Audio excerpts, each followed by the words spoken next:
એકદમ સ્ટીયરિંગ નહીં ફેરવવાનું. હા, હવે તમે કહેશો કે તમને કેમ ખબર? એટલે મને છે ને, મને અલ્ટો ચલાવતા આવડે છે, એક ઇકો ચલાવતા આવડે છે, અને થોડું થોડું થોડું થોડું છે ને મને જીવન ચલાવતા આવડે છે. શીખી રહી છું મારા જીવનને ચલાવવાનું.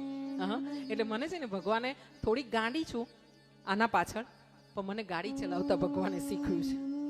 એટલે મારા ઘરેથી ભજન સુધી, ભજનથી ઘરે સુધી, પેલા છોકરા નાના હતા ને, 2009માં 38 વર્ષની હતી જ્યારે આના પપ્પા ગયા હતા, અને મારો હરિઓમ છે ને 6 વર્ષનો હતો.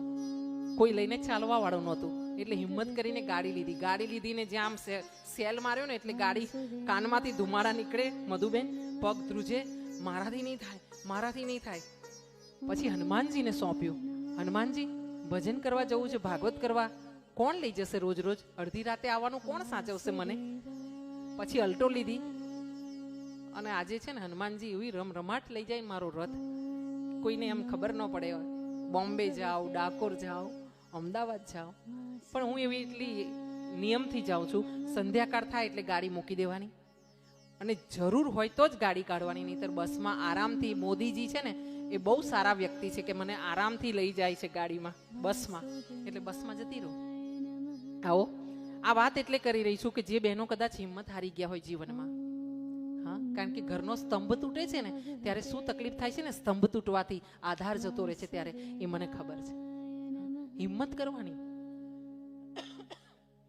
કોઈની આગળ રડવાનું નહીં. હું બહુ રડી છું, પણ કોઈએ હાથ નથી પકડ્યો મારા છોકરા સિવાય, હા, અને અમારા ભગવાન સિવાય.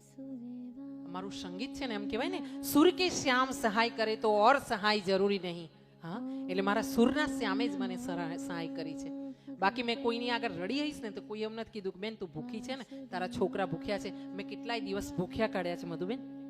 હા, કારણ કે માણસ જાય ને પછી કશું સૂઝતું નથી. પણ હું તમને બધાને એ જ સમજણ આપું છું, આજે નહીં ને કાલે ભગવાન ન કરે કંઈક તકલીફ આવે ને જીવનમાં, જીવન છે આવે જ, કંઈક ને કંઈક આવે.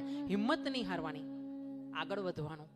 આગળ વધવાનું એ જ આપણું કામ છે. ચૂપચાપ બેસી રહેવાનું એ આપણું કાયરનું કામ છે. હા, અહીંયા આવો, ભગવાનના